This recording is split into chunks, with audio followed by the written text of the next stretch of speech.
kalakasan ko. Nais ko'y manan sa presensya mo. Buong puso, buong lakas, isip at kaluluwa, Panginoon, minamahal kita. Ikaw ang aking buhay at pag-asang tunay. Sa bisig mo, Panginoon, ako ay hihimlay. Tamis ng iyong pag-ibig, nadarama ay langit.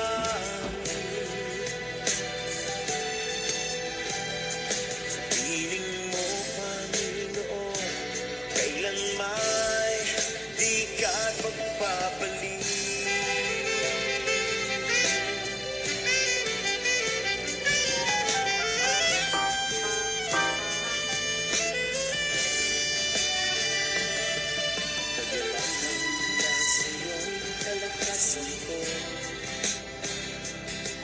Nais ko'y manan sa presensya mo.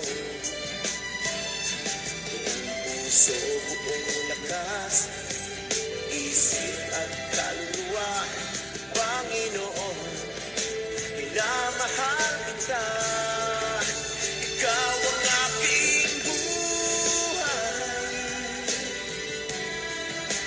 at pag-asang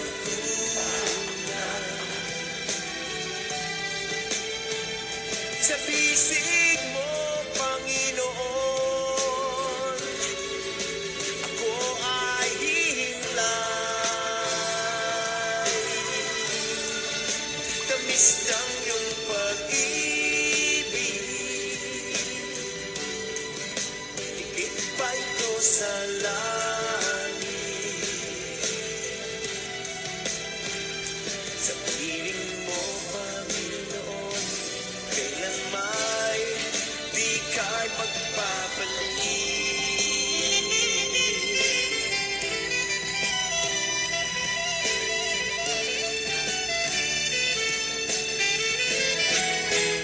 Ikaw ang aking buhay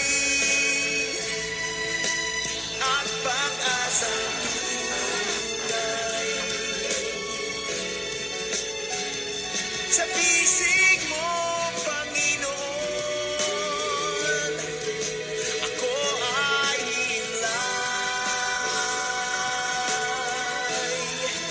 Tamis ng iyong pag-ibig, nadarama ay langit. Sa piling mo, Panginoon, kailan may di ka'y magpapalit.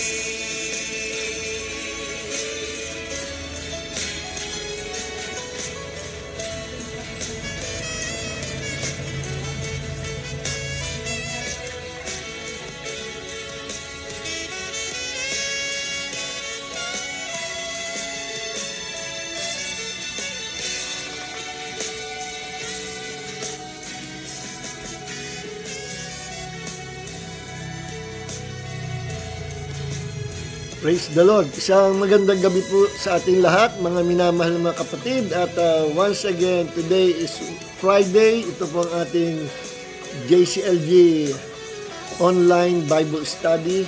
Friday Online Bible Study. At purihin ng Panginoon, yung pong ating pong, baka nagtaka po kayo, wala tayo nung Wednesday, Kasi medyo nabago yung ating schedule dito sa aming church sa JCLG San Pablo City. Ay nag-open na ng face-to-face ng Wednesday, Wednesday prayer meeting dito po sa aming church, face-to-face. At Kaya okay naman at marami ring umaten. No? Binuksan natin uli. No? After ng matagal-tagal din dahil sa lockdown, dahil sa pandemic, ngayon ay nagkameron na uli ng Wednesday. So yung pong ating online Wednesday Bible Study, hindi na po Wednesday, ano po, magiging ano na yun, Tuesday. Magiging Tuesday na po. At same time pa rin, 7:30 hanggang 9.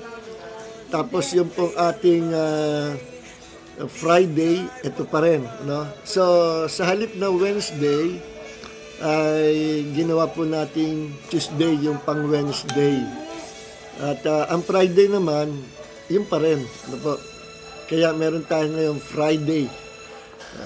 So, wag niyo pong kalilimutan na hindi na po Wednesday ang ating online Bible study, kundi Tuesday na, 7:30 to 9. At ang Friday, ganun pa rin. Nadidistract ako doon sa bata na tawag sa labas yung tagatapon ng basura namin. So purihin ang Panginoon at mag-start na po tayo. Tawagin na po natin ang ating mga mahal sa buhay, no? At hindi ko alam kung sino nauna. So ulitin ko po, wala na po tayong Wednesday kasi ang aming Wednesday ay face-to-face prayer meeting sa church po. So, yung Wednesday inilipat natin ng Tuesday, pero same time pa rin, 7:30. So purihin ang Panginoon, 7:30 Tuesday at saka Friday, ano po. So let's go. Tawagin na po natin ang ating asawa, mga anak, ating mga kasama sa bahay, and let's start digging the Word of God. Magdudukal tayo ng lalim na bagay tungkol sa salita ng Panginoon. So praise God, hindi ko alam kung sinong nauna, ano po. Pero lahat po ay welcome sa Panginoon. So salamat po sa regular na attendee sa ating Bible study. Teka po, ano. Ayaw lumabas yung mga, ayun, sa monitor ko. So, salamat kay Dada, Sister Dada, Maria Criseldes Coldo. So, thank you, Sister Dada. God bless you more. No? At kay Mary Ann Alvarez, Sister Mea, no? Blessed evening po. Yan. Thank you, Mea. Musta na, Sister Bell? No? Purihin ng Panginoon at magpalakas si Sister Bell. Ano? Praying for her. Thank you, Mean. God bless you more. And God bless Sister Bell. At si ating si Jan. Ano? Thank you, Jan. Good evening po, Pastor Nes Cortez, Pastora Lily, and JCLG Ministries. Ano? Gaya ng dati, kamusta mo ako sa iyong tatay? Kay Brother Oscar Pasya. Thank you, Dandan, and God bless your life, kapatid. So, Sister Amor Bicomong, ano? Nice to see you again, Sister Amor. God bless you po. Good evening, Pastor at Pastor Lily and family. Yung inyong dabarkads na si Mami Telma ay nasa Middle East ngayon, ano? Pero sana napapanood din niya tayo. Iba ang oras doon eh. So, thank you, Sister Amor Bicomong. God bless you more. Nawala yung aking monitor. Ayan. Ay, nawala. Hindi ko naman magawang monitor itong aking at baka mag-shutdown. Pasensya na kayo, hindi ko makita sa monitor ko itong mga pangalan, nawala. Si Sister Susan Hernandez, send my regards to JCLG Ministry and to your family. Thank you, Sister Susan Hernandez. At God bless your life. At welcome again. Sister Bell Magnolia, ba, Sister Bell, nakakapanood na. Blessed evening po, Pastor Lily. God bless po. God bless you. Magpalakas kayo, Sister Bell. Galing po sa sakit si Sister Bell eh. Ay, ayaw na lumabas yung aking ano. Sister Hilda Panday Dazo. Good evening po, Pastor. God bless po. Thank you, Sister Hilda Panday Dazo. God bless your life, kapatid. At nakita ko pala kanina ang aking classmate, si Doktora Sunny Lorenzo Arceo. Hello, classmate. Musta na? Bye. Musta si Brother Elmer? No? Balita ko ay ooperahin sa puso, pero we are praying for him. So God bless his life at pagalingin siya ng Panginoon. So purihin ng Panginoon miraculously or through medical science, whatever, basta mahalaga gumaling si Brother Elmer. No? So thank you at Sister thank you classmate Dr. Sunny Arceo. God bless you. Sister Eleanor Arceo, good evening po, Pastor Dio, Pastor Lily, God bless po. Yeah, thank you, Sister Eleanor. Thank you rin, Brother Tom, Bautista, Tom and Ida. Alam ko na, Tom and Ida are watching. So, sino pa ba? Okay, let's go na po. At Sister Wilma Tumang, welcome. Nice to see you, kapatid. Gandang gabi po, Pastor Joy. Good evening din sa iyo. God bless your life, Sister Wilma Tumang.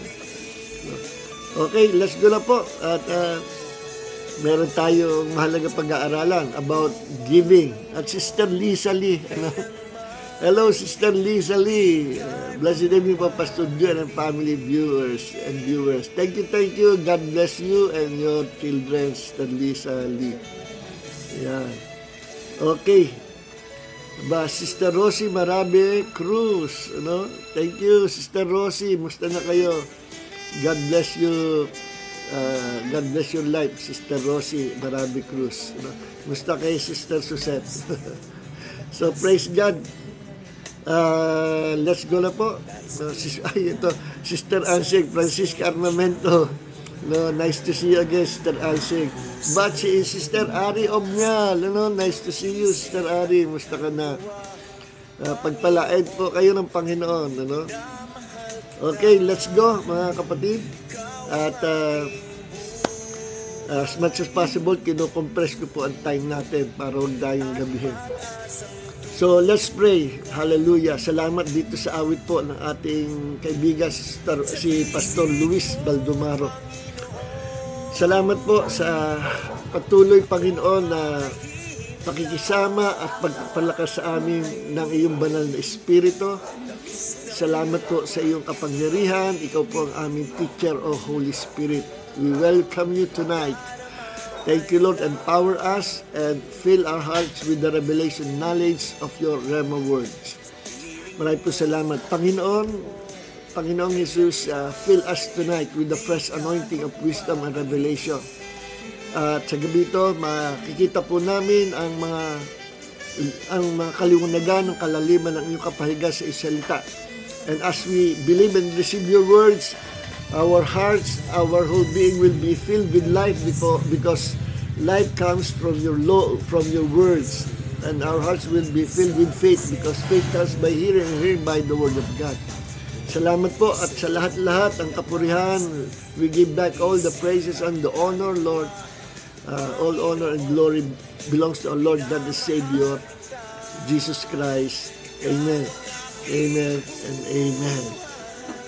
So, thank you, Lord, at salamat sa ating kaibigan, kay Pastor Luis Baldomaro. Atin na pong patayin itong ating, gawin nating monitor, itong ating mga gadget.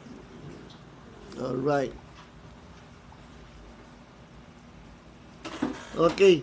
So, ngayon pong gabi, mga kapatid, ating pong paksa, ating topic ay about giving. Patungkol sa pagbibigay. Kasi may mga issue about sa tinatawag na branded na prosperity gospel. na ito'y ino-oppose ng mga uh, ibang Kristiyano from different denominations, ano, binarandida na prosperity gospel, no? So hindi tayo masyadong magpo-focus doon sa ano, nabanggit ko lang yung issue na yan, pero itatama natin, ano, kasi nga ang issue ay ito yung prosperity gospel. Actually wala namang prosperity gospel yan ay katawagan na ibinigay ng mga ibang Kristiyano, no, na hindi naniniwala sa prosperity. Okay. Na it is God's will for His people to prosper, no. So parehong merong extreme, ano. Yung mga nagtuturo ngayon ng prosperity may pagka-extreme, no. Yung mga modern day teachers ng prosperity, masasabi natin may pagka-extreme, at ating tutukuyin saan naging extreme. At yun naman nagsasabi na walang prosperity, extreme din, no? Kasi ang salitang prosperity, prosper, no, blessings, nasa Bible po yan, at napakarami tayong talata na mapagkikitaan yan pag pinag-usapan ay prosperity. Ang tanong nga, is it God's will for us to prosper, no? Ang sagot po ay, of course, it is God's will for us to prosper, no? Pero anong klaseng prosperity? Kasi ang problem sa mga na extreme na mga modern day teacher ng prosperity, ang prosperity napunta lang doon sa mga kaperahan, ano, tungkol sa prosperity, financial prosperity, tawag na financial breakthrough, at masyadong na-focus doon. Lalo na yung mga TV evangelist, marami sa sikat, at yung ibang mga kilala na mga men and women of God na nagpipreach, no, all over the world, at karamihan sa kanila may mga TV ministry. Ay ang paraan nila ng pagkilak o pananawagan para magbigay ng donation sa kanilang TV ministry o sa kanilang ministry ay hindi maganda, ano, at hindi na ituturo yung tamang paraan. Kasi kagaya bigyan ko kayo na example, ano, merong ang TV evangelist kung manghingi ng donation para sa kanilang ministry, international ministry, ay ganitong paraan. Halimbawa, sinasabi nila na if you will give $1,000 to our ministry, God will protect your family. God will protect your life.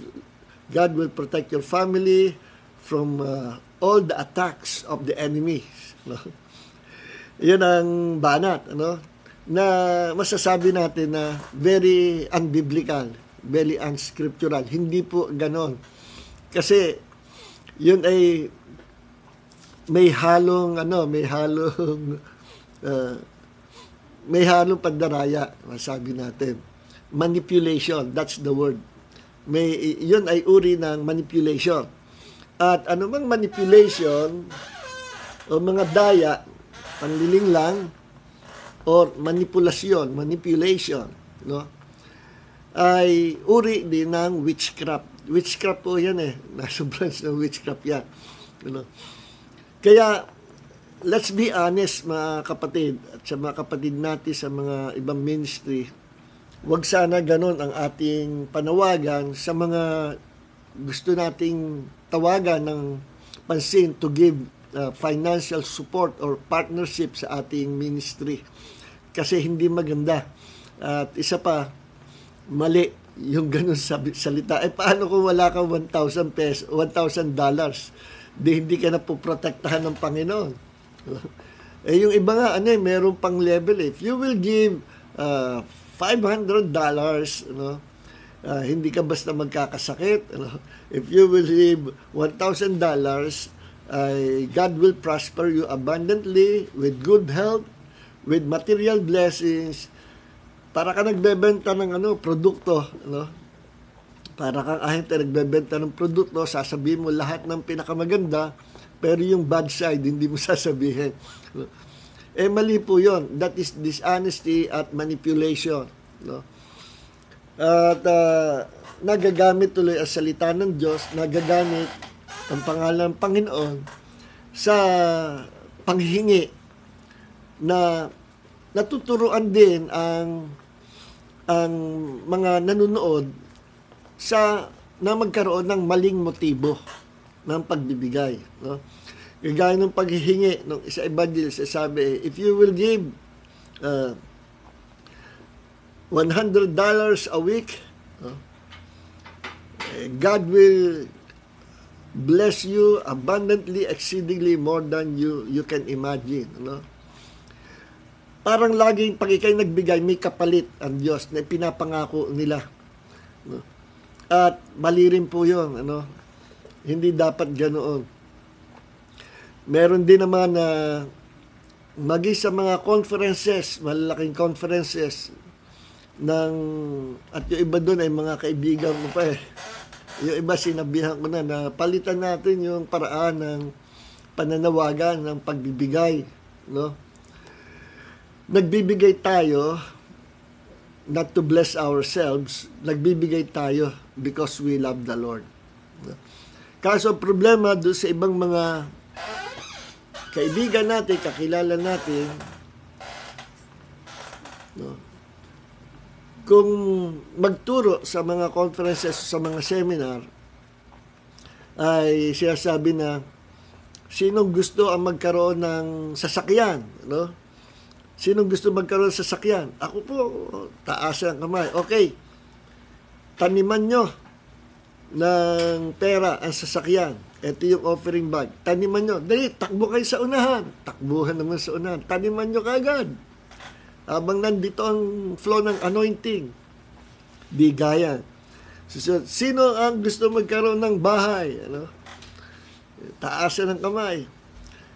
Lahat ng magbibigay, taniman nyo at magkakabahay kayo.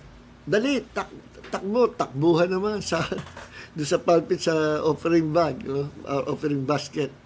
Na yun po ay isang napakalaking kamalian na naituturo natin sa body of Christ. At ginagawa po yan sa mga seminars, conferences, at pinopromote, if you will give more and more sa ating Panginoon, God will make you rich, God will bless you abundantly, and you will prosper materially, financially. At may value yun, pampaganda, pampapogi. At sasabi, kapayayamanin kayo ng Panginoon para magamit kayo ng Panginoon to bless other people. May value naman, pampapogi. Eh, mali din po yun. Kasi ang pagbibigay natin sa gawain, sa ating home church, sa ating mother church, o sa mga ibang church, o sa mga seminar, nananawagan ng pagbigay. We are giving money or financial support or offerings para sa ating Panginoon, hindi para doon sa man of God, hindi para doon sa church, kundi para sa Panginoon. At ibinibigay natin yon mula sa ating puso. Hindi para tayo ay mag-expect ng pagbalik ng blessing sa ating ng Panginoon. Not to expect something from God. Kaya tayo nagbibigay. Nagbibigay tayo, isa lang. Because we love the Lord. And loving the Lord is worship. And worship is loving the Lord. And when you love the Lord, you will give something to God. You will give something to God. Hindi lang pinansyal, no? Kundi lahat-lahat na ibinigay sa atin ng Panginoon blessing ay gusto nating i-offer sa Panginoon bilang pasasalamat sa Kanya. At ang number one na hinihingi sa atin ng Diyos na i-offer natin sa Kanya under the new covenant. Kasi under the old covenant, puro offering na may mga animal sacrifices, offering of first fruits, offering ng mga inani. Under the new covenant, number one hinihingi sa atin, ina-expect ng Diyos na ibigay natin sa Kanya, ay ang offering ng ating buhay, offering ng ating time para sa Kanya. To make the Lord first place in our heart. Yun ang dahilan. Kaya tayo nagbibigay because we love the Lord. Kaya tayo nagbibigay because we are worshiping the Lord. So, para maging specific, why do we give our tithes or offering sa Panginoon? Number one, because giving is worship. Giving is worship. Gusto kong ang pagbibigay ay pagsamba. Buksan natin ating Biblia. Makita natin sa Deuteronomy chapter 16. Deuteronomy 16 verse 16 hanggang 17. Ang sabi ng Panginoon sa Israel, 3 times ito'y under sa Old Covenant sa Israel, Pero merong pinupunto dito ang Diyos na applicable sa ating panahon ngayon. Although ito'y sinabi sa Israel, pero meron ditong sinabi ng Panginoon na hindi pa nagbabago at applicable sa atin. Ang hindi na applicable sa atin under the New Covenant ay yung mga animal sacrifice, yung Feast of Atonement, isa-sacrifice yung hayop na susunog yung offering sa Panginoon, Feast of Atonement, yung Feast of Tabernacle, yung mga kapistahan ng Israel, hindi tayo inoobligahan ng Diyos na gawin yon. Although hanggang ngayon, ino-observe yan sa Israel kasi sila ay mga Jews. Sila ay mga Israelites, mga Jews. Pero tayo, hindi naman tayo mga Jew, kaya hindi tayo inoobligahan ng Panginoon. At yun, ang Old Covenant kasi ay, yan ay covenant ng Diyos sa mga Jews, sa mga Jewish people. Hindi kagaya ng New Covenant. Ang New Covenant ay covenant ng Diyos. It is God's partnership sa tao na sasampalataya kay Kristo, na through this covenant, ang Diyos at ang tao ay pinagsama. Pinagsama at naging magkapartner sa covenant. At ito'y naganap through the Lord Jesus Christ, through the death and resurrection of the Lord Jesus Christ. Siya ang nagbati sa tao at sa Diyos at ginawa niyang covenant partners, ang Diyos at ang tao. At ginawa niya na, kasi ang Diyos nakipag-covenant sa atin through the Lord Jesus Christ. Siya yung nag-represent po sa atin. And through His blood, natatakan ang New Covenant. At ang New Covenant ay nagsimula po yan after na si Jesus ay nabuhay na maguli, umakyat at umupo sa kanan ng Ama.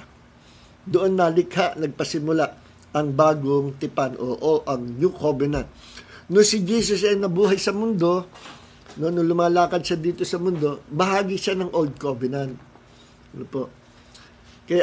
Kaya tayo naman, hindi tayo bahagi ng Old Covenant sa mga Jewish people yan.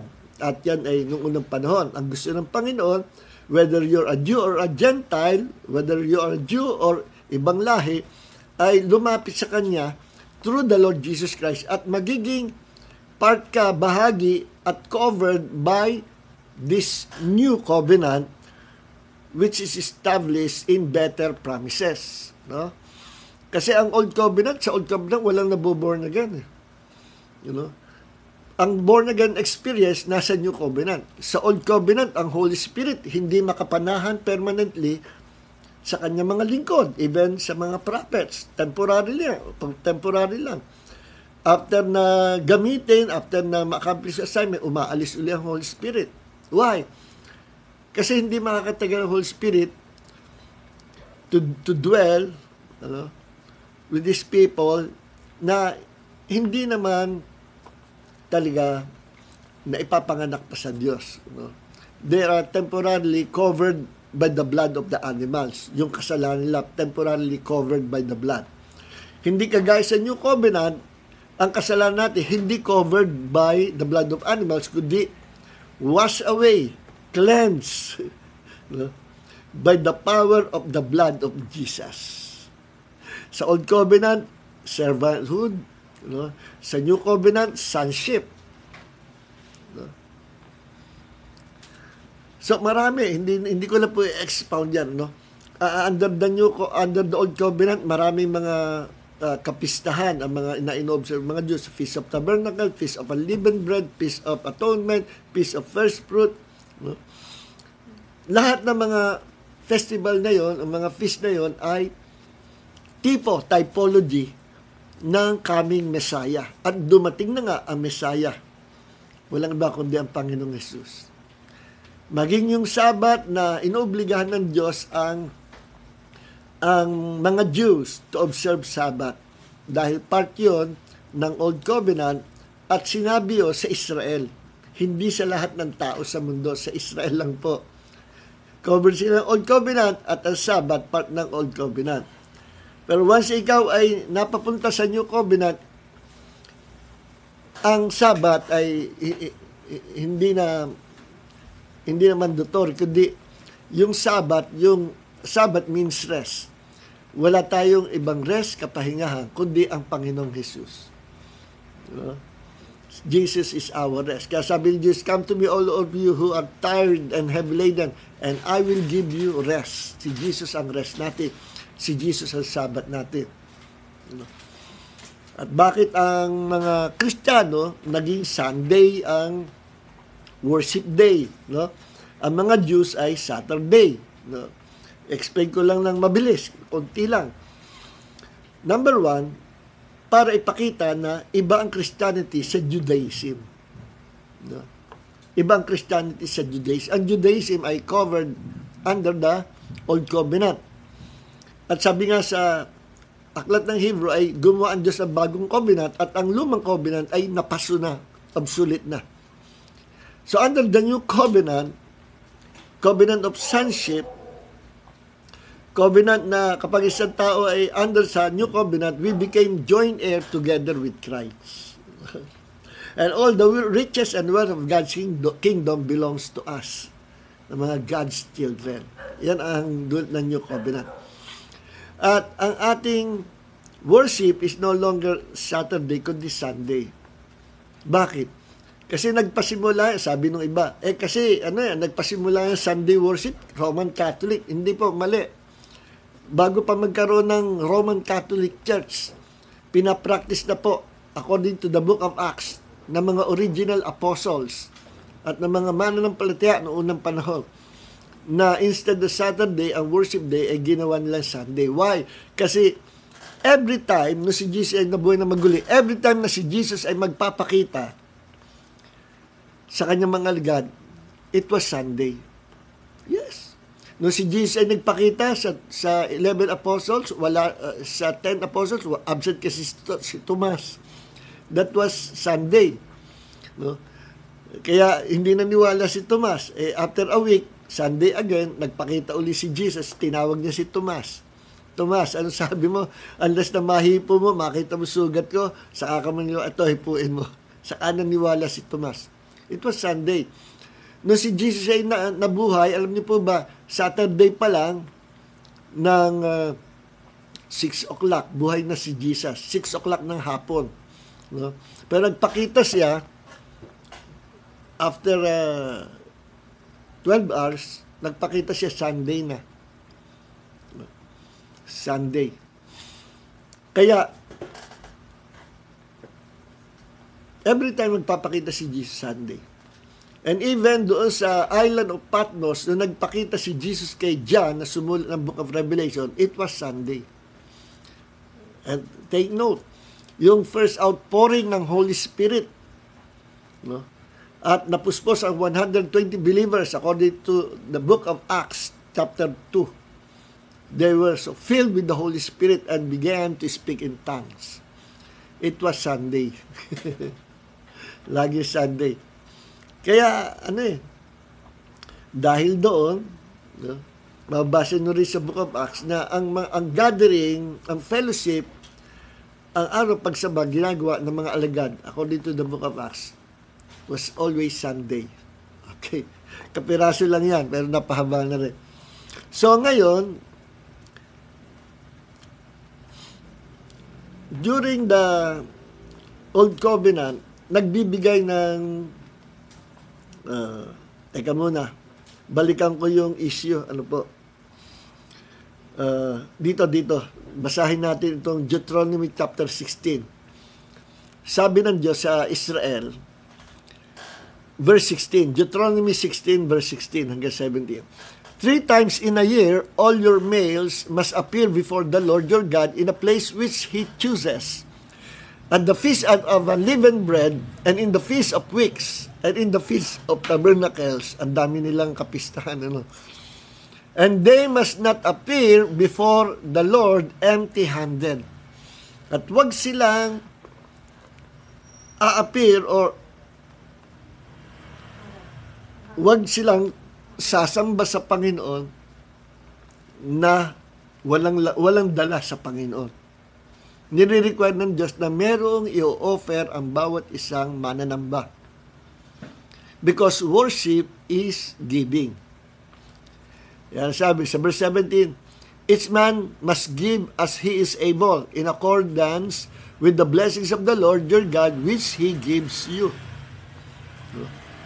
So ang mga Israelites, ang mga Jews, pagsasamba sa Panginoon, harap sa Panginoon, lagi meron silang dalang offering sa Panginoon.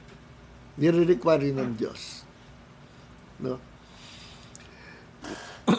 Tingnan natin sa Exodus chapter 23. Exodus 23 verse 15. Ito sabi, you shall keep the feast of unleavened bread. You shall eat bread made without yeast for 7 days.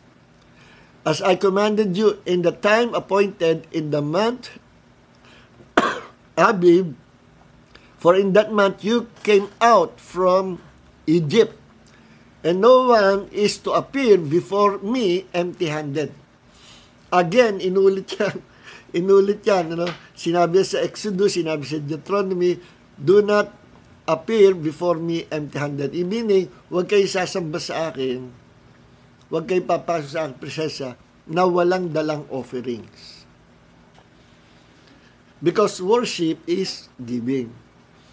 Now, yan po ay sa Old Covenant. So, ang applicable lang dito sa atin, hindi na yung mga feast of unleavened bread, feast of atonement, kasi typology lahat yan ni Jesus.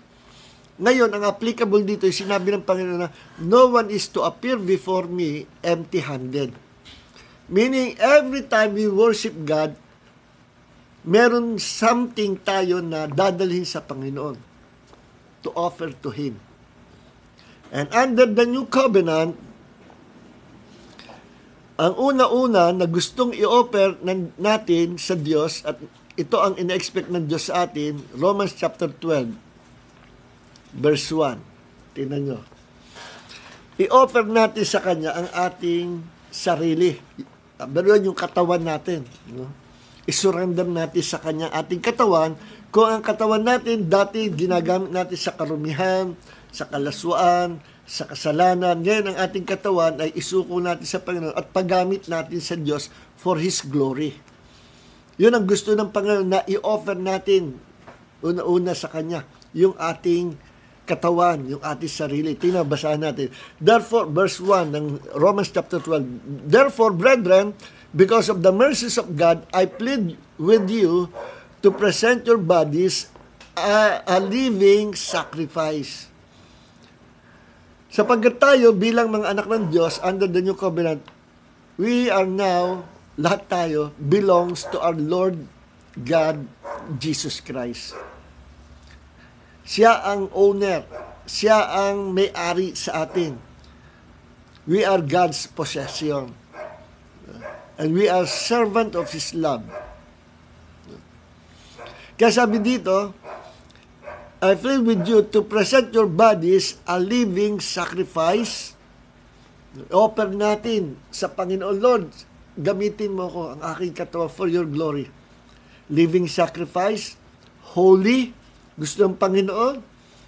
As we serve Him, as we worship Him, sapagkat another word ng worship is service. As we serve Him, we must walk in His holiness. No?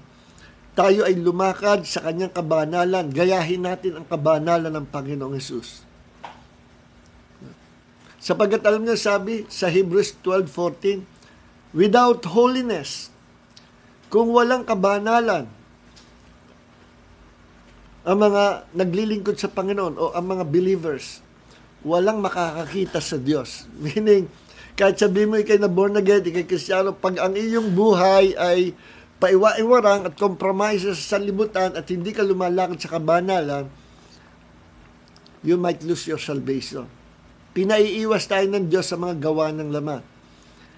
At ang sinasabi sa atin, Panginoon, let us walk in His holiness and righteousness. Gayahin natin ang Panginoon.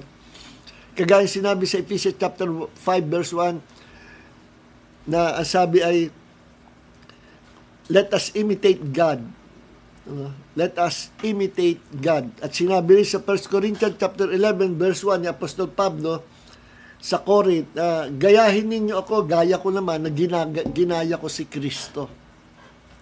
So ang gusto ng Panginoon, gagayahin natin ang Panginoon sa Kanyang kabanalan, sa Kanyang katuwiran. Kaya sabi dito, i-offer, i-surrender natin. To offer means to surrender. I-surrender natin ating katawan sa Panginoon.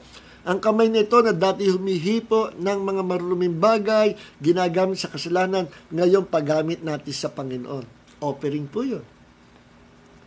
Ang ating pag-iisip na dati bulok at nag-iisip ng kasinungalingan, nag-iisip ng karumihan, ngayon, ipalinis natin sa Panginoon. And the Word of God, as you read, meditate, study the Word of God will cleanse your mind. And the Word of God has power to renew your mind. Yun yung sinabi sa verse 2. And do not conform to this world, but be transformed by the renewing of your mind, so that you may prove what is that good and acceptable and perfect will of God, or perfect service sa ating Diyos. Perfect worship. So, kailangan i-open natin ating katawan, paggamit natin sa Panginoon.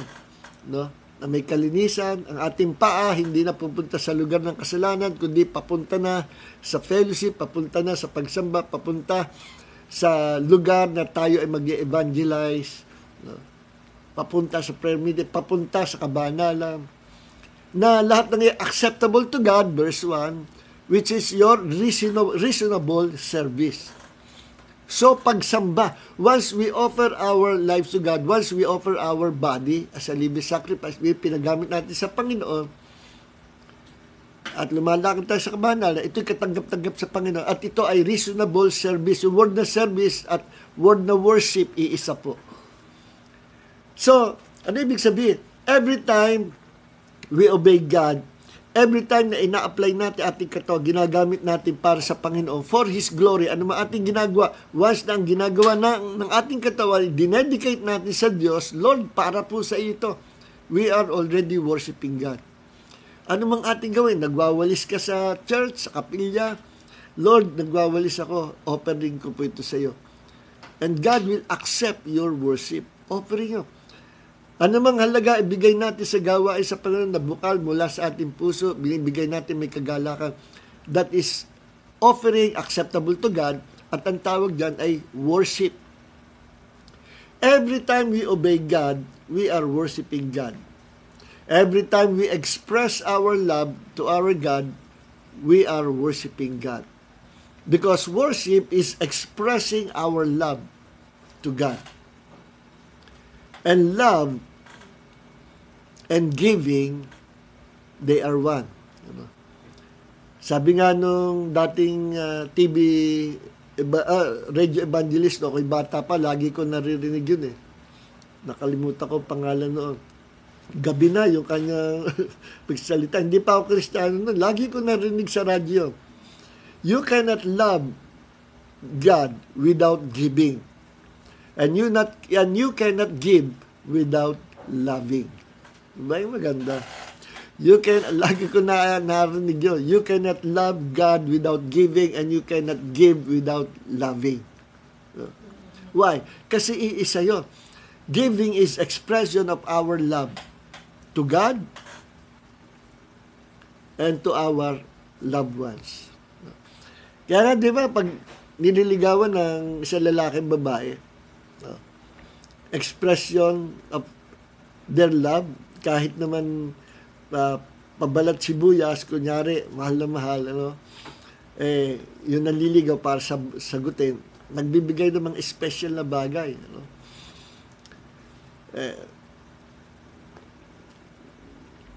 Pero time will come, pag nagsama na, doon lumalabas yung tunay na motibo.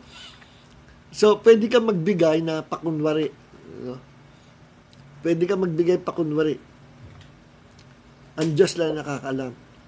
Pero yung totoong nagbibigay na expression coming from their hearts, yun ang genuine na pagbibigay. At kung yan ay binibigay natin sa Diyos, ang tawag ay worship.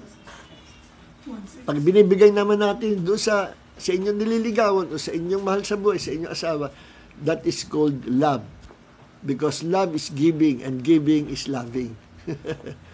So worship is expression of our love and giving is expression of our worship. Okay, vice versa. So ang Panginoon nagsabi niyan, pag pupunta tayo sa Panginoon, lagi may offering. So let's offer, number 1, our bodies to God, paggamit natin. Number 2, let's offer our time to God. Let's put God first. Put God first place in your heart. Laging uunahin ang Panginoon. Bago tayo gumawa ng gawain bahay, bago tayo gumawa o pumasok sa opisina o sa school o kung saan man, huwag kayong aalis ng bahay without putting God first. Pagkagising pa lang, pupungas-pungas pa, kausapin nyo na ang Diyos. I-offer nyo ang time putting God first place in our heart and in our time. Sa ganung paraan, yung offering na yon, i-offer natin time natin sa Kanya, that is already worshiping God. Yun ang hinahanap sa atin ng Panginoon. Ngayon, kaya nga, worship is giving. And giving is expression of our love to God. Kaya yung sinasabi ko sa mga modern TV evangelist, hindi mo kailangan manghingi sa mga partner sa TV, partner sa ministry, na lolokohin mo ang mga Kristiyano na if you will give $1,000 to this ministry, I tell you, God will bless your life and your household abundantly, exceedingly more than you can imagine. Magbibigay pa ng example. Somebody gave $1,000 to this ministry at ito ang patotoo niya, this is their testimony. Nung sila nagbigay, biglang nagkaroon sila ng bahay. Antindi. Meron naman nagbigay $1,000, tapos sila nagbigay, gumaling sa sakit. So, meron mga ganar, and that is called manipulation. And manipulation is witchcraft. Hindi kalugod-lugod sa Panginoon. At sinabi ko kanina, sa pasimula, na nauuso sa mga seminar, conferences, yung tinatawag na, ang tawag ngayon dyan tuloy na tagurian na prosperity gospel. At isinuso kaya ng maraming ibang church denomination. At yung ibang mga kaibigan nating mga ministry na minsan nakapagturo din ng gano'n, under attack ngayon. Lalo na sa Amerika, mga kilalang evangelist. Kasi nga, hindi tama yung paraan ng panghihingi ng financial support or partnership sa ministry. May matindi pa na obligahan magbigay ng tithes sa kanilang ministry. Abay, mali na yan. Ang tithes belongs to your home church, to your mother church. Hindi yan, ang tithes hindi para sa ibang ministry, hindi para sa ibang church, hindi para sa ibang lingkod ng Diyos o sa ibang preachers. Ang tithes belongs to your mother church. Kaya kung may TV evangelist na mangaral, give your tithes to this ministry, ay bogus po yun. Mapagsamantala. And that is manipulation, witchcraft, greediness. Kaya sa mga conferences, sa mga seminar, kapag itinuro na, okay, sinong gusto magkaroon sa sasakyan? Ako, taas at kamay. Okay, taniman nyo dito sa opening bag. Lahat ng gusto magkaroon sa sasakyan, bilis, takbo rito, taniman nyo. Bigayan naman. Sinong gustong pagpalain ng Diyos, ma-promote sa trabaho, o sino yung mayroong request sa Panginoon, taniman nyo kaagad, dali, punta kayo dito. Bigayan naman. Tapos ang pangangaral ay sasabihin, when you give your best offering to God, God will bless you because the Bible says, what you sow, you shall reap. Kumamit ang scripture. Tama naman. Kasi it is a law, na anumang itanim mo, maging sa natural world, sa physical world natin, anumang itanim natin, yun ang tutubo. Yun ang babalik sa atin. Magtanim ka ng carrots, tutubo, carrots din. Magtanim ka ng apple seed, tutubo, apple din. Magtanim ka ng seed ng orange, tutubo, orange. Pineapple, pineapple. Kung ano tinanim, yun ang aanihin. And that law is also true in the realm of the spirit. Kasi lahat ng totoo sa physical world ay kopya lang sa unang daigdig na nilikha ng Diyos, and that is the world of the spirit. Kaya kung ano meron dito sa mundo natin, meron din sa heaven. Unang nilikha ang heaven. May bundok dito kasi may bundok din doon. Ang wala lang dito, ang wala lang sa heaven, yung ocean, karagatan. Pero merong rivers sa heaven. Meron din mga animals. Kapareho sa mundo. Ang difference lang, sa heaven, the heaven is full of life because God's there. And heaven is a place na walang corruption. Lahat ng prutas doon hindi nabubulok. Ang mga bulaklak hindi nalalanta. Okay. So, ngayon, totoo naman mga kapatid na when we give our offering to God, sadyang merong balik. Kasi basahin natin, sadyang merong balik. God will really bless us. 2 Corinthians chapter 9, verse 7. Ito sabi sa verse 6 muna. But this I say, he who sows sparingly will also reap sparingly, and he who sows abundantly will also reap abundantly. Verse 7, everyone should give as he has purpose in his heart, not grudgingly or from compulsion, for God loves a cheerful giver. And God is able to make all grace flow to you in abundance, so that you, always having all sufficiency in everything, may have an abundance for every good work. Simplify natin to.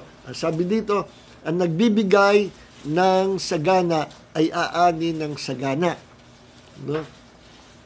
Ang magbigay ng kakaunti ay mag-aani ng kaunti.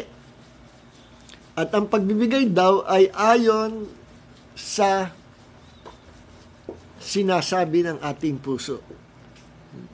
According to the purpose in our hearts. Not grudgingly, hindi napipilitan. or from compulsion. Hindi yung sa pilitan, o malungkot ka, kaya mo ibibigay, Lord, ito na ang pera, sige na. Kasi sinabi, that is no longer giving. Hindi yung masama ang loob mo, hindi yung napipilitan ka. Sapagkat gusto ng Diyos, nagbibigay tayo ng masaya. Because giving is part of our worship. So ngayon, talaga sinabi dito na God will bless the givers. Those who will give, God will bless you with more overflowing grace, abundant grace, to meet your needs, to heal you, to prosper you. Totoo, merong blessing ang Panginoon sa mga givers. But the problem is, sa mga modern preachers ngayon ng prosperity, ang problema, inaabuso itong talata na ito. No? At nagpo-focus lang sila sa pera, sa kaperahan. No? Na sinasabi, magbigay kayo ng malaki at kayo ay yayaman. No? Hindi naman masamang yumaman eh. Kaya lang, nakakahiyang ipangaral yung gospel na ang focus natin ay nandoon na sa pagyaman eh. Dapat ang gospel natin, ang focus not to the riches of this world, no? Kundi ang focus natin kay Jesus. Kung anong ginawa ni Jesus sa atin, at kung anong pagkakatubos sa atin, at kung ano ang pagpapala na tatanggapin pa natin sa Panginoon pagdating natin doon sa next life natin. God will reward us and God will bless us in this life and in the life to come kapag ikaw ay nakafocus kay Jesus. Kasi ang problem kapag pinangaral yung magbigay ka, at kung gusto nyo lumaki ang inyong mga pera, magbigay kayo ng maraming pera, ang focus nandoon sa ano yung matatanggap mo. No? Mali po yun. Kasi tinuturuan mo ang church, ang body of Christ, na maging greedy. Merong isang nung araw pa yun, narinig ko sige, sino gusto ng bagong sasakyan? Itanim nyo yung luma nyong sasakyan. So, merong isang Kristiyano, babago pang Kristiyano, itinanim niya, medyo meron siyang pajero. Uso pa yung pajero. Tinanim niya yung pajero niya. Sapagkat narinig niya, once kayo nagbigay, ibabalik sa inyo ng Diyos. Ang tagal na hindi pa bumabalik yung bago sasakyan. At nawala na yung pajero niya na ibinigay niya. Nadismaya ng lamig. No? Ewan ko kung patuloy naglingkod sa Panginoon. Bakit? Kasi ang itinuro, magbibigay ka para ikaw ay yumaman, para ikaw ay i-bless ng Panginoon. Don't expect or do not give expecting blessings in return. No? Do not seek the blessing. That's the word. Don't seek the blessing. Seek the blesser. Ang hanapin nyo, hindi yung financial blessing, hindi kaperahan. Hanapin nyo yung author ng blessing. The blesser. Sino ang blesser natin? Si Jesus. Yun ang sabi ng Panginoon sa Matthew chapter 6 verse 33. Sa Matthew chapter 6 verse 33, tingnan niyo ang sabi ng Panginoon. No? But seek first the kingdom of God and His righteousness, and all these things will be added to you. Hanapin mo muna ang kaharian ng Diyos. Pag sinabing hanapin muna ang kaharian ng Diyos, papasok ka sa kaharian ng Diyos. Number one, paano ka papasok sa kaharian ng Diyos? You must be born again.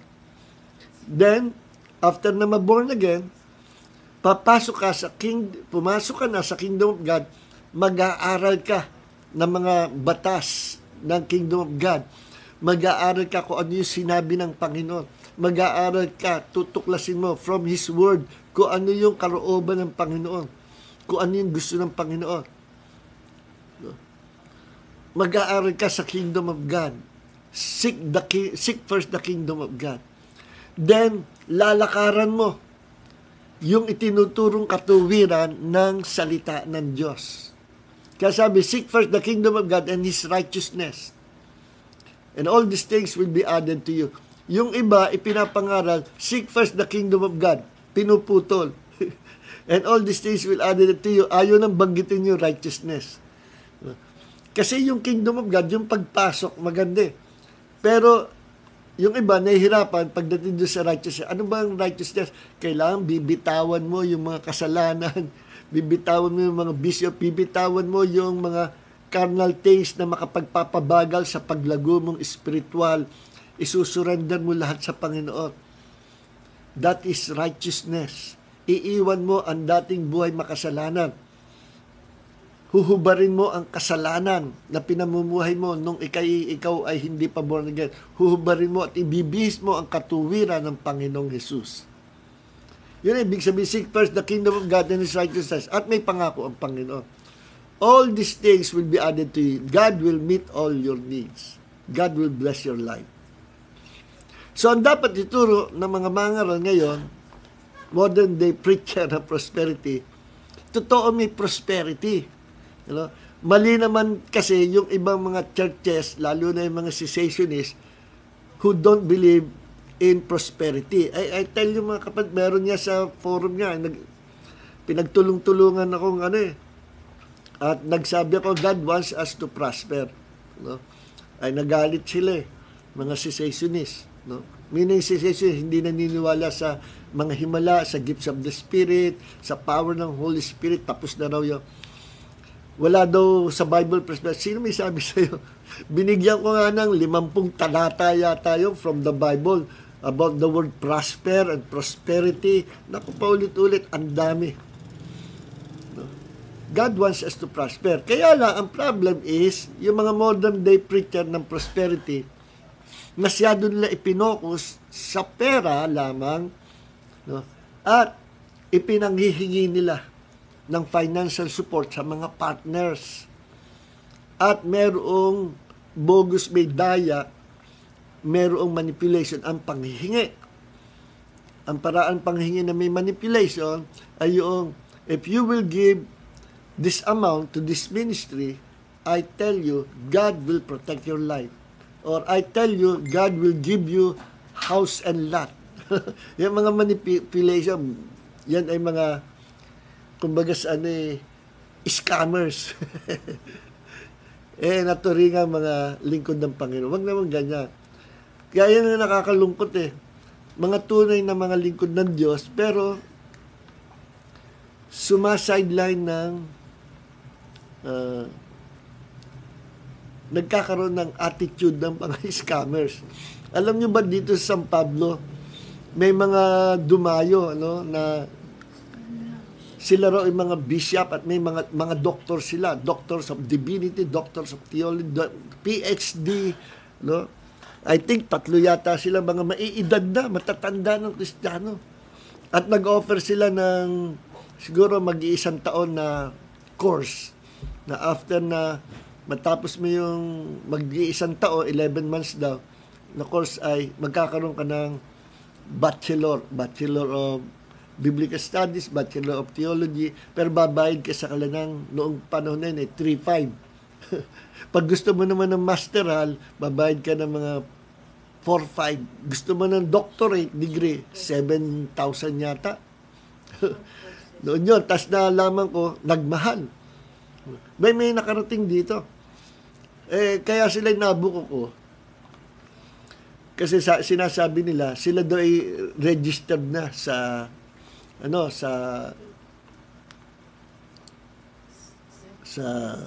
tawag dito. Saan nga ba? Yung yung sa manugang ni Stan Mini? Sa CHED. Registered na raw sa CHED. No? Sabi ko, registered sa CHED. So, tinawagan ko yung directors ng CHED na hipag nung church member namin. Hello, ay may tatanong lang po. Oh, pastor, napatawag ka. Kasi tatanong ko, itong ministry na ito, ang pangalan, ganito, ganito. Registered po ba dyan sa CHED? Nako, ako, nahawakan ko yung papel niyan eh. Simula pa nakita ko yung pangalan nila. University ang pangalan. Kung yung mga school nga dito, 50 years na, hindi pa mag-university eh. But university ang pangalan ng inyong Bible school, ano? Pinapapalitan niya, hindi po pwede, tsaka university, kaya maraming facilities, marikutitos. No? So, ibinalik yung papel, hindi pinrases. Nung nagpangita kami noon, sabi, may tatanong lang po, at saka nanaginip kasi ako noon, sa panaginip, yung pinaka-head nung group na yon, may edad na, sa panaginip, sabi sa panaginip, Pastor Jun, meron ka bang alam na sabi sa panaginip, Pastor Jun, kami bibili na sasakyan. At doon sa panaginip, na-discern ko na pambibili sa sasakyan, yung mga pera binigay ng pastor sa enrollment sa Bible School. Ako'y sumali rin doon eh. Pero, kinutuban ako, kaya hindi muna ako nagbigay. Yung mga kasama ko, nagbigay ng 3,000. Kada session kasi, 1,000 eh. No? Hindi muna ako nagbigay. Naka-third session yata ako, saka ako sa labino ko. No? Kasi sabi ko nga sa kanila, totoo, tayo ba yung naka-register sa TED? Ay, naka-register tayo, Brad. Sabi ko, hindi ho eh. Medyo namula yung mataba na kasama na. Hindi ho. Pinaprocess na, Brad. Hindi rin nung pinaprocess. Mukhang nakahalata. Tapos, ongoing na yun. Hindi ho ongoing. Hindi ko pinaprocess. In fact, binalik sa inyo yung papel. Kausap ko yung director o yung directors ng CHED. Bakit kayo nanloloko? Dinadaya nyo, nagsisinungaling kayo sa mga pastor. Maiedad pa naman kayo. Nireview ko talaga. At before that pala, nung napanaginipan ko pala, yung head nila na, Pastor Jun, bumili kami ng sasakyan. Pagising ko kinamagaan, umupo ako doon sa salas namin, nag-ring yung telepono. Pag-angat ko, ito ba si Pastor Jun? Pastor Jun, itatanong ko lang sa'yo, meron ka bang alam na sasakyan ng binebenta? Naku po. Ito na yung napanaginipan ko. Kaya tinawagan ko ang CHED. Abay, nung yung mga kasama ko mga pastor madami. Akin na ho yung hindi na kami sasali. Scam pala ito. Huwag kayong magkagulo. Tanga ko, ibabalik namin sa inyong mga pera. Tinuro yung secretary ng council dito sa San Pablo, Pastoral Council. Babalik kami. Hindi na bumalik, nagtago na. Imagine, mga Kristiyano. At nakikita ko sila sa mga malalaking conferences sa Maynila. At talaga mga matatandang Kristiyano, pero mga scammers. At hindi lang yan, dumami yung ganyang mga grupo. Mga matatandang Kristiyano, mga bishop. Ibinebenta yung title na bishop, binebenta yung title na doctorate degree. At hindi lang yon. Kunwari lang yung mag-iisang taon na na pag-aaral. Hindi.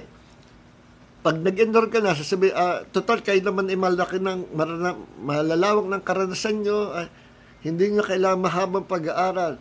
Within 4 days, bibigyan namin kayo ng 4 days na session, bibigyan namin kayo ng diploma. Yung mga scam. Ay, bay, dumami ang grupo na yan. Nung panahon ng mga 90s o year 2000.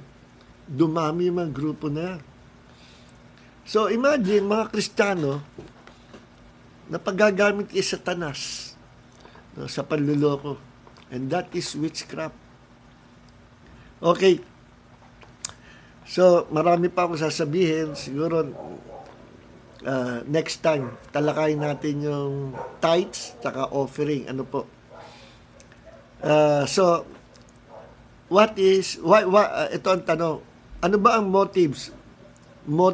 motibo natin sa puso natin sa pagbibigay sa Panginoon? Bakit tayo nagbibigay ng tithes? No? Bakit tayo honest magbigay ng 10% sa church natin? Bakit tayo nagbibigay ng offering? No, kasi pagka tithes, 10%. Pag lumampas ng 10%, considered offering yon sa Panginoon. Pagka yung kakainin mo na, ipapamasahe mo na, sinakripisyo mo, ibinigay mo pa sa Panginoon, sa gawing Panginoon, sacrificial giving ang tawag doon. So ano man yung tithes, love offering, or giving, lahat ng yan ay giving at yan ay bahagi ng pagsamba. Now, ang tanong, why do we give tithes and offerings sa Lord, sa church? Bakit? Number one, because giving is worship. Sinabi ng Panginoon, don't come before me empty-handed. No? Kaya sinabi ko kanina, ang number one, gusto nang i-open natin sa kanya, yung sarili natin. Pangalawa, yung time natin. Pangatlo, yung mga talents natin, isuko natin sa Kanya. Pangapat, yung mga kasalanan natin, surrender natin sa Panginoon. At tupukin ng apoy ng Holy Spirit ang lahat ng mga hindi tamang pag-uugali sa loob natin once na sinurrender natin ang ating kasalanan sa Panginoon. And our lives become an offering to God. No? At kung ang ating buong buhay, ino-offer natin sa Panginoon, kasama dyan yung lahat ng blessing na binigay sa atin sa Panginoon, lahat ng yan belongs to our God. Pahiram lang sa atin. Kaya kung pahiram lang, naintindihan natin na lahat ng blessings, pati pera, lahat, pati mahal natin sa buhay, ay pahiram sa atin ng Panginoon. Ibig sabihin, pag nirequire ng Diyos na ibalik sa Kanya, we must give it back to God with a cheerful heart. No? Hindi yung nagdudusa o napipilitan. So, yun ang tamang pagbibigay. Ayaw ng Panginoon na napipilitan ka magbigay. Okay? So, next Bible study natin, that will be on Tuesday, talakayin natin, dapat ba tayo magbigay ng tithes? Sabi ng ibang church denomination, hindi na scriptural ang magbigay ng tithes. Ang tithing ay for the Jews only. Mali po. Part daw ng law yun, ang tithing. Totoo, part ng law. But we're giving our tithes not according to the law of Moses, not according to the priesthood of Aaron. We are giving our tithes according to the priesthood of Melchizedek. And that priesthood is the priesthood of the Lord Jesus Christ. Okay.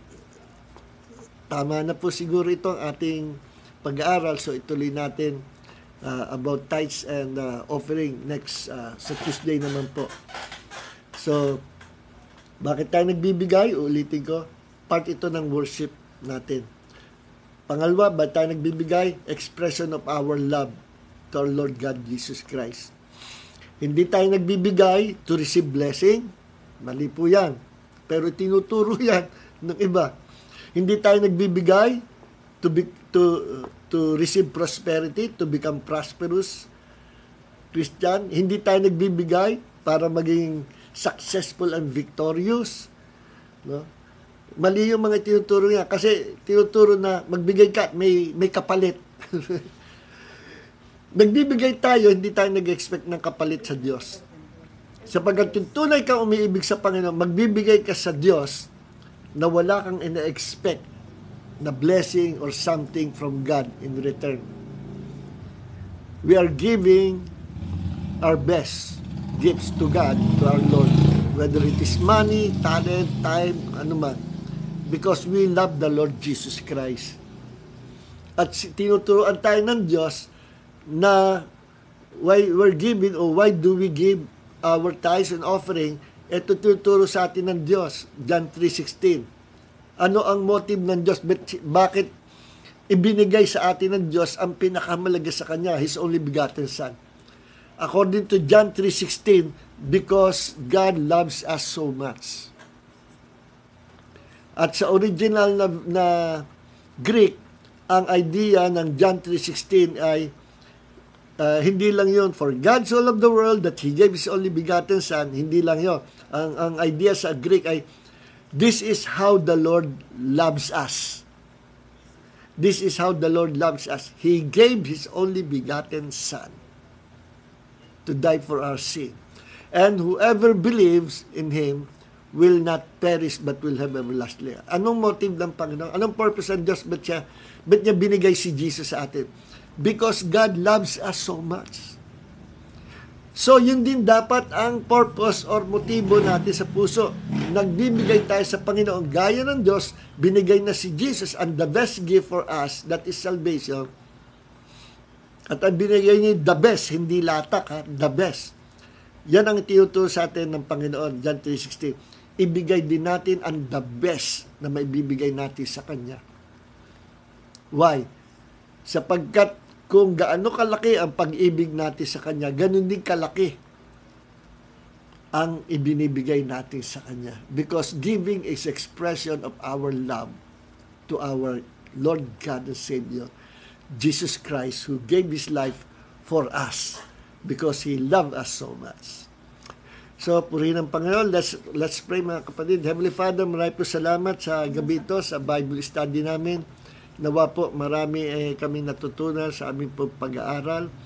It is truly, Lord, sinabi sa ita, it is God's will for us to prosper. Pero tinuro mo rin ang balanse na unahin muna namin ang kaharian ng Diyos. Unahin muna namin ang paglilingkod sa iyo at ang paglakad sa kabanal katuwiran. Unahin muna namin na aming mapaglingkuran ka ng buong pag-ibig, buong puso, buong sarili namin. Salamat po. At Panginoon, hindi kami nag-expect ng return. Alam namin mayroong blessing, pero pinakamalaga sa amin ay na-please ka namin, na ibigay namin ang offering na ina-expect mo sa amin. And that is our love para sa iyo. Marami po salamat, Panginoon, at dalangin po namin yung mga ibang kapatid namin, ibang churches, at mga kamanggagawa namin kung sila ay nagtuturo ng pagbibigay, na ang naituturo ay magbigay kami para kami mag-prosper, para kami ay i-bless mo, na dahil doon nagkakaroon kami ng wrong motives, nawa mabago po ang purpose ng pagbibigay. We are giving our offering to you, Lord, because we love you so much. That's all. Maraming po salamat, Panginoon. Pagpalain mo at pagalingin mo ang mga may sakit at karamdaman at punuin mo ng pagpapala ang mga naglilingkod po sa iyo. Magkaroon ng financial breakthrough, magkaroon ng healing, deliverance, miracle sa buhay ng mga anak ng Diyos na nagsidalo sa gabing ito. At lahat na manonood ng video na ito, Panginoon, ay same blessing ang matatanggap nila. And all glory and honor belongs to our Lord God and Savior, Jesus Christ. Amen and amen and amen. God bless you all, mga kapatid. Don't forget to like this video. Don't forget to share this video. Shalom. At sa church dito sa Pablo, first Sunday, meron tayong communion table at purihin ang Panginoon. Meron tayong spiritual warfare gathering sa hapon after ng morning service sa hapon. God bless everyone. Lahat invited. Kung kayo nasa malayo, pumunta lang kayo rito. Pagpalain po tayo ng Panginoon. May the grace of the Lord Jesus Christ and the love of the Father, the fellowship of the Holy Spirit be with you all in Jesus' name. Amen. So, ang next Bible study po natin, next week, hindi po Wednesday, Tuesday, 7:30. Then, yung Friday, yung pa rin, 7:30. Yun lang Wednesday ang napalitan. No? Kasi nga, yung sabi ko kanina, may face-to-face gathering na kami ng Wednesday sa church. Pagpalain po tayo ng Panginoon.